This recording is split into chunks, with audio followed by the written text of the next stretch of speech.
Nangapaslot nagdinuot. Og halos mabali na nga akong hawak og sinakyod aron lang jud makatulog ang ako ang asawa. Mayong adlaw kanimo DJ Sam og sa imong mga listeners. Nagpadala ko aning ako ang saysay online kay wa naman ko kaagwanta aning akong asawa.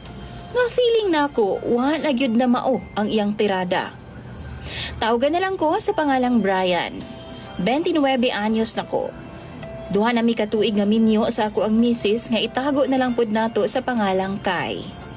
Si Kai DJ Sam, una namong panag-ipon, dili jud ni siya mahilig sa sex. Kaduha or katulo sa usa ka semana gani, fights na sa iya ha.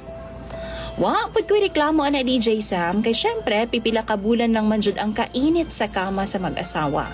Sa tinuod lang, siguro sa bag-o, pero magkadugay, mawa lamang gid ng kahigal sa mag-asawa. Pero lately, murag na usab man ang tirada sa akong asawa DJ Sam. Laliman kag dili naman ko niya paundangon og hando sa iya ha. Magbuha na po ni iyahang tirada DJ Sam. Ingon man gud siya. Katol-katol daw ang sud sa iyang private part ug kinahanglan daw niya magsigi og paggamit sa aqua aron nga mawala. Kay every time daw mo gamit ko sa iyaha DJ Sam, mura po daw og naay nagkamot sulod sa iyaha. DJ Sam magbula na ning iyang tirada.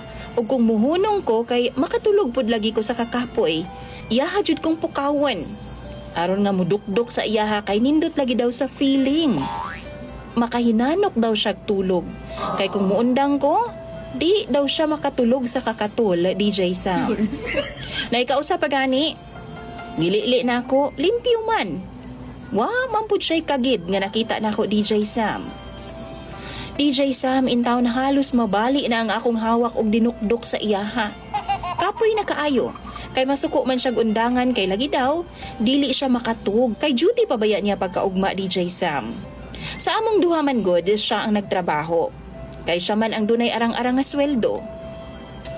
Pero, di na lang pud intawon kwentahon ning daghan pasab kog trabahoon sa bahay pagkaugma.